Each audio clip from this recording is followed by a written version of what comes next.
আজকে আমি একটা খুব শর্টকাটে বাঁধাকপি বানাবো। তার জন্য প্রথমে দিলাম লঙ্কা, তারপরে দারচিনি, তারপর জিরে আর কালো জিরে ফোড়নে দিলাম। তারপর একটু নেড়ে নিয়ে পেঁয়াজগুলোকে আমি দিয়ে দেবো। এবার আমি দিলাম রসুন, আলুগুলো দিয়ে দেবো। আলুগুলো সরু সরু করে কেটে রেখে দিয়েছি। টমেটোটাই দিয়ে দেবো আর তেজপাতাটা দিয়ে দিলাম, একটু হলুদ দিয়ে দেবো। এবার নুনটা দিয়ে দিলাম। এবার একটু নাড়াচাড়া করে নিয়ে আমি বাঁধাকপিগুলো দিয়ে দেবো। বেশি বড় বড় করে এরকম ভাবে কেটেছি, একদম ভীষণ শর্টকাটে। এবার আমি এইভাবে দিয়ে দেবো, দিয়ে এই সামান্য একটু জল ঢেলে ঢাকা দিয়ে দেবো। এবার লঙ্কা দিয়ে দেবো, তারপর জল ঢেলে দেবো, দিয়ে ঢাকা দিয়ে দেবো।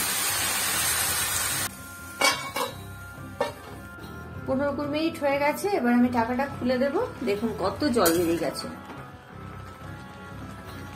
কাশ্মীরি মির্চটা দিয়ে দিই, সামান্য একটু চিনি দেব। এবার ঘি দিয়ে দেবো, উপর থেকে ধনেপাতাটা দিয়ে দেবো। এবারে আমি ঢাকাটা আবার দিয়ে দেবো।